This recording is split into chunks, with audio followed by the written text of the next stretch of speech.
merci. Nande tokuta sous lelo, ils ont toujours plaisir. Hein. Il y a partagé Nabino, il y a aussi Nabino. En tout cas, merci beaucoup.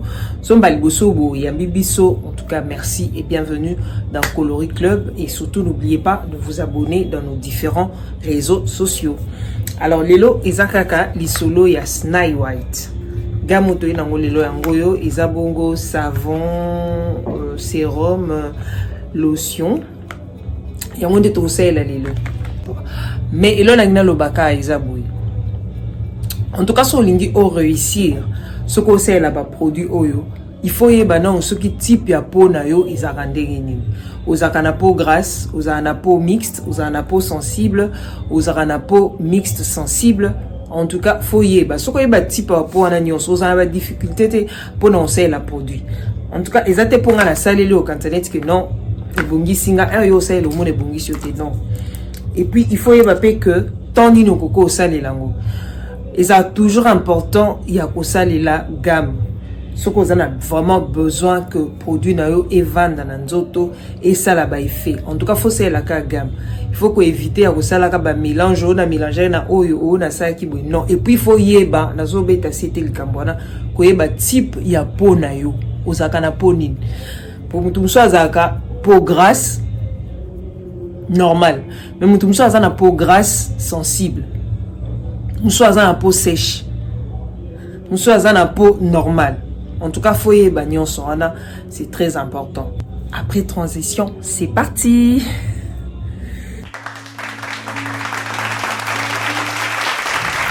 Voilà, ils ont savon, hein, savon ils ont vraiment nous sommes à casse. Alors pour ça et bongi na no humidifier longi na bon to chena et mouiller longi na biso de to ko soit éponge na biso okoki pe ça la mousse à partir maboko déjà ou frotter na longi. En tout cas sur le frotter faut tika même si c'est la éponge pour tout nettoyer bien pour permettre ça va permettre à ce que on nettoyer la graisse, on nettoyer saleté et puis ba résidu à maquillage. En tout cas et nettoyer et puis il réparer pour endommager. Voilà pourquoi on va nettoyer. Tu peux faire nettoyer la gamme pour nettoyer. Bon, gamme les autres qui s'arrêtent. On nettoyer pour savon et quota. Alors on nettoie par rapport aux autres petits 2, 3, 5 minutes après pour faire kauka. Qu'on se relève directement aux élis et kaou qui nous soit la peine et kaou qui n'a longi na yo. So et kaou qui par après des sukoyo au couillard kozwa au nettoyer et longi comme il faut. Maman est bien.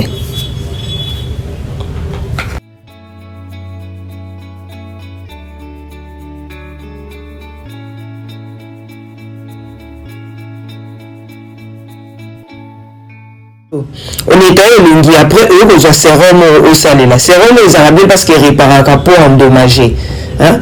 Et puis éliminera multiples problèmes autour à quand on est lungi. Alors sur le sérum en tout cas sérum et c'est une fois le jour hein? Voire même 2 ou 3 fois la semaine.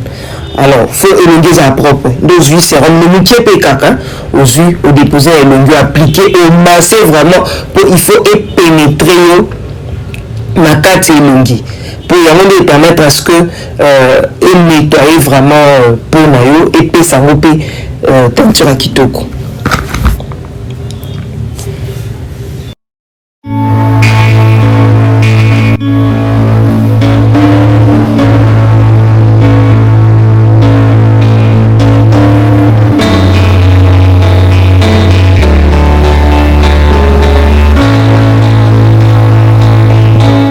Alors, ça aussi, si eux que soit lotion lotion peut ça bien parce que vraiment et puis ça va teinture bien. Au coquille que c'est la carte lotion il y a pamba, 5 coach à crème, 5 coach à sérum, madame sous 5 aussi il y a savon la lotion au papier le matin, aux jours que nous ça ou soit le soir, au salé rien que lotion pour qu'ils aient bien, c'est très efficace, ça nettoie la peau et puis ça va teinture bien et uniformise la teinture. Ce que si eux baki ça crème la crème ils ont différents modèles hein?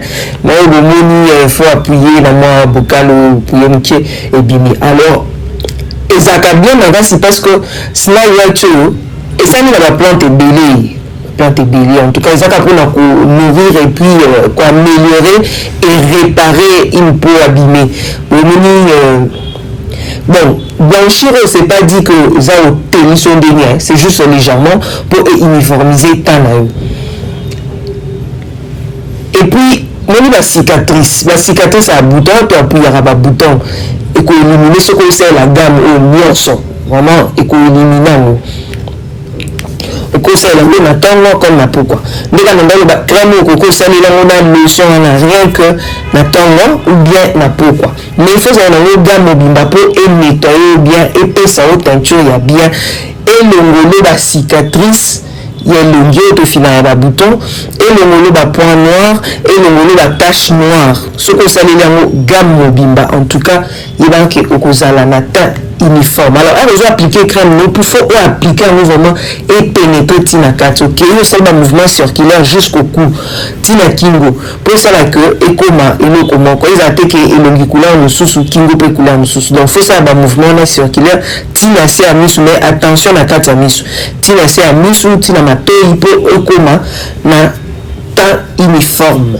Voilà. Et l'autre soutien, merci. Je rappelle bien que, en tout cas, produit est bien pour l'opposonnaire qui pète, muta pembe, muta mwendo.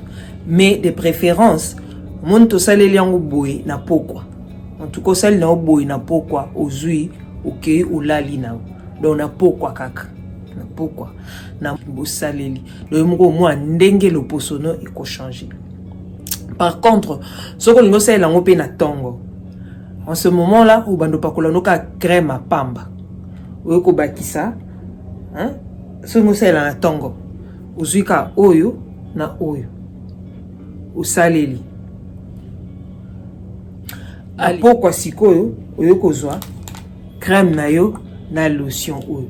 Usaleli. So kite ozu usaleli ka lotion oyo ya pamba. Oyo kaka.